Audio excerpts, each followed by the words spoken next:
United states of আমেরিকাতে একটা conference হয়েছিল। ওই কনফারেন্সটা হচ্ছে পৃথিবীর যত ধর্মগ্রন্থ আছে সবগুলো ধর্মগ্রন্থের 10 মিনিটের আবৃত্তি শোনানো হবে। কয় মিনিট? চিল্লায় বলেন। ওখানে গিয়েছে শ্রীমত ভগবত গীতা, গিয়েছে বাইবেল, ত্রিপিটক, দশাতীর, বেদ, পুরাণ, রামায়ণ, দীঘানিকায়া, ইয়াহবিস, সেকারডেটাল, Talmud, Torah, old testament, new testament, Zend Avesta এবং আল্লাহর কোরআনও। কোন সুবহানাল্লাহ। চীনের প্রাচীন ধর্ম কনফুসিয়াসের পাণ্ডুলিপি গিয়েছে। যারা আগুনকে পূজা করে, অগ্নি উপাসক, আগুন দেখলে নমস্তে নমস্তে গায়, তারাও গিয়েছে। 10 মিনিট করে সময়। এই কনফারেন্সের উদ্দেশ্য হচ্ছে এইটা চেক করা, in order to check which book, which recitation of the holy book is the most excellent recitation ever. কোন বইয়ের আবৃত্তিটা বেশি সুন্দর লাগে। 10 মিনিট করে সময়। সব ধর্মের ধর্মীয় কিতাবের শায়েকরা, গুরুরা, ধর্ম নানকরা আর ফাদাররা আর কারীরা বসেছে। বিচারকের সামনে 2টা বাটন, একটা গ্রিন বাটন, একটা রেড বাটন, একটা সবুজ বাতি, একটা লাল বাতি। আবৃত্তির সময় 10 মিনিট। চিল্লায় বলেন কয় মিনিট? সবুজ বাতিতে চাপ দিলে আবৃত্তি শুরু, রেড বাটনে চাপলে আবৃত্তি শেষ। প্রথমে ডাকা হয়েছে শ্রীমত ভগবত গীতা। 10 মিনিটের জন্য যে পড়তে শুরু করেছে, ওম নমো ভগবতি বাসুদেবায়।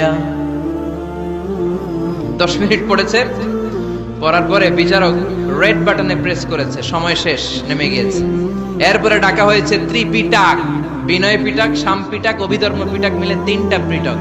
এটা বৌদ্ধ ভাইদের কিতাব। এরা বলে ওম শান্তি, ওম শান্তি। আসলে মিয়ানমারে ওরা যা করছে ওদের বলা দরকার ওম অশান্তি, ওম অশান্তি। ওরা বুদ্ধাং শরণং গচ্ছামি, ধাম্মাং শরণং গচ্ছামি পড়তে পড়তে 10 মিনিট শেষ, চলে গেল। এরপরে ডাকা হলো দশাতীর, দশাতীরের ওরাও পড়লো। এরপরে ডাকা হলো গ্রন্থ সাহেব, পড়লো। জিন্দাবেস্তা পড়লো 10 মিনিট। এরপরে ডাকা হলো ভ্যাটিকান সিটির পোপকে। গত মাসে পোপ আসছিল না? এই পোপের আগের পোপ, তাকে ডাকা হলো to recite the Holi Bible for 10 minutes. 10 মিনিটের জন্য বাইবেল পড়তে আসেন। উনি এসে ওনাদের বাইবেল পড়ে গেল 10 মিনিটের জন্য। ওনার বাড়ি হচ্ছে ভ্যাটিকান সিটিতে, ইটালির রোমের মাঝখানে স্বায়ত্তশাসিত একটা আলাদা দেশ আছে। ওইখানে শুধু পোপরা থাকে, যারা বিয়ে না করে খ্রিস্টানদের ফাদার, প্রোটেস্টান্ট, অর্থোডক্স আর রোমান ক্যাথলিক, ওরা সেইখানে রাজ্য স্থাপন করেছে। গোটা বিশ্বের খ্রিস্ট ধর্মকে তারা চালায়। তারা 10 মিনিট সব ধর্ম গ্রন্থের আবৃত্তি এবং তেলাওয়াতের পরে সর্বশেষে মুসলমানদের ধর্মগ্রন্থ কোরআন আবৃত্তি করার জন্য ডাকা হয়েছে। এসেছে মিশরের কারি Abdul Basit ibn Abdus Samad. যারা ওনার তেলাওয়াত শুনেছেন দেখবেন উনি তেলাওয়াত করে আবার সময় নেয়, আধা মিনিট শ্বাস নেয়, আবার লম্বা দম নিয়ে তাল লয় নিয়ে টান দেয়, আবার পিছন থেকে টান দেয়। তাকে ডাকা হলো now the representative of Muslim community Abdul Basit ibn Abdus Samad will now recite the holy book Quran for 10 minutes. মিশর থেকে আসা মুসলিম জাতির প্রতিনিধি তাদের ধর্মগ্রন্থ কোরআন নিয়ে এবার 10 মিনিট তেলাওয়াত করবে। কয় মিনিট? উনি দাড়ি রাখেন না, ক্লিন শেভ, পাতলা একটা চাদর আর জুব্বা পরে চলে এসেছে মাইকের সামনে। এসে আউযু বিল্লাহি মিনাশ শাইতানির রাজীম বলে টান দিয়েছে। সময় কয় মিনিট? উনি সূরা ফাতিহা পড়তে সময় নিয়ে নিছে 13 মিনিট। শ্রীমত ভগবত গীতাওয়ালারা হাততালি দেয়, সময় শেষ, কোরআন গেছে। কিন্তু কি আজীব তামাশা, বিচারক তো লাল বাতি চাপে না। বিচারককে লাল বাতি চাপার বিষয়টা ভুলিয়ে দিয়েছে কে? কেউ যেটা পারে না সেটা পারে কে? আব্দুল বাসিত কয় এই তো সুযোগ পাইছি আমি। বিচারক যেহেতু লাল বাতি চাপে না, আমি আরেকটা সূরা ধরি। উনি কোরআনের সবচেয়ে সুন্দর সূরা, সূরা আর রহমান তেলাওয়াত শুরু করলেন। উনি উনার গলায় আল্লাহ যত সুর দিয়েছিলেন সব সুর, দরদ, আদর ঢেলে দিয়ে সুরের ঝংকার তুলে পুরো কনফারেন্সকে মাতিয়ে দিলেন। 15 মিনিট হয়ে যায়, বিচারক লাল বাতি চাপে না। 20 মিনিট, 25 মিনিট, 30 মিনিট হয়ে যায়, লাল বাতি চাপে না। এদিকে অর্গানাইজিং কমিটির প্রধান চেয়ার থেকে উঠে এসে বিচারকের গায়ে ধাক্কা দিয়ে বলে, এই man, what's the hell are you doing here? What's wrong with you? Why aren't you pressing the red button? লাল বাতি চাপুস না কেন? ওরে ধাক্কা দেওয়ার পরে বিচারক ভূত দেখার মতো চমকে উঠছে। কি? হ্যাঁ, লাল বাতি, নীল বাতি, কোন বাতি? কোন বাতি? হুশ নাই। ওর হুশ নিয়ে গেছে কে? আবার যখন আব্দুল বাসিতের তেলাওয়াতের দিকে তাকায় আবার বেহুশ। না পেরে বিচারক দাঁড়িয়ে বলে, O Abdul Basit ibn Abdus Samad, come from Egypt, there is no time limit for you, recite as much as you wish. O Abdul বাসিত, আজকের এই প্রতিযোগিতায় তোর জন্য তেলাওয়াতের কোনো সময় নাই, তোর যত মনে চায় তুই পড়ে যা। 40 মিনিট সময় ধরে গোটা মুসলিম বিশ্বের অহংকার, মিশরের সবচেয়ে বড় কারি আব্দুল বাসিত ইবনে আব্দুল সামাদ গলার সব দরদ আর সুর উজাড় করে কনফারেন্স রুমে সূরা আর রহমান তেলাওয়াত করলেন। কনফারেন্স শেষ হলো, ওই বিচারকের বিরুদ্ধে মামলা হলো 3টা। কয়টা?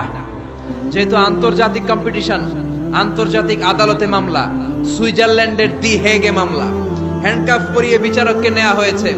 মাননীয় আদালত বলে, why made you partiality between the books?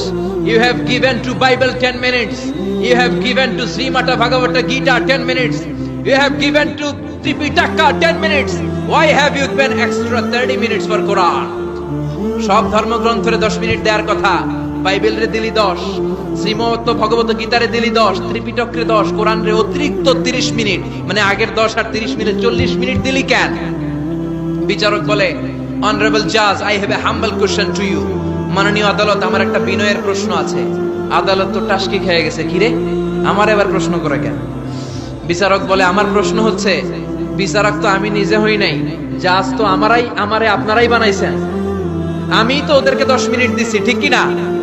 আমি তো বাইবেলের 10 মিনিট দিয়েছি। এর কারণ, যখন বাইবেল পড়তে এসেছে আমার হুঁশ আছে, আমার সময়ের জ্ঞান আছে, আমি সময়ের টাইম ধরে বসে আছি, আমার হিতাহিত জ্ঞান আছে, আমার নার্ভাস সিস্টেম ওকে। 10 মিনিট শেষ, আমি রেড বাটনে চেপেছি, উনি নেমে গিয়েছে, বাইবেলকে ডেকেছি, বাইবেল শেষ, শ্রীমত ভগবত গীতাকে ডেকেছি, গীতা শেষ, ত্রিপিটককে ডেকেছি। কিন্তু এই মিশরের কারি আব্দুল বাসিত জুব্বা একটা পরে কোরআনটা হাতে নিয়ে মাইকের সামনে এসে কি যে বলে একটা টান দিল, ওই টান দেওয়ার সাথে সাথে আর আমার হুঁশ নাই। আমি কি সাগরের উপর, নাকি মহাশূন্যে, নাকি জমিনের অতল গহ্বরে?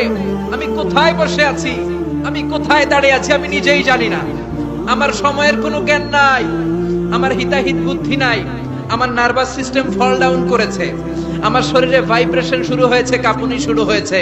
মাননীয় আদালত, যখন একটা মানুষের হিতাহিত জ্ঞান থাকে না, যখন একটা মানুষের সময়ে কোনো বিবেক বুদ্ধি থাকে না, যখন কারো নার্ভাস সিস্টেম ফল ডাউন করে, কি এক মন্ত্র সে পড়তে শুরু করলো, আমার হুঁশ সে কেড়ে নিল, আমি কিছুই বুঝতে পারছি না।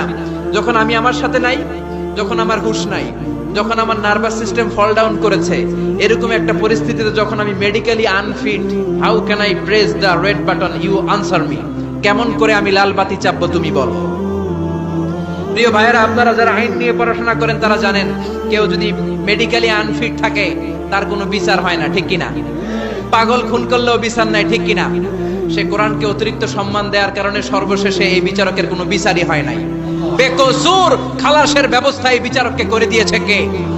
এই জন্য ওই কোরআন ধরতে রাজি আছে মুসলমান, পড়তে রাজি আছে মুসলমান, ওই কোরআনের জন্য মরতে রাজি আছে মুসলমান।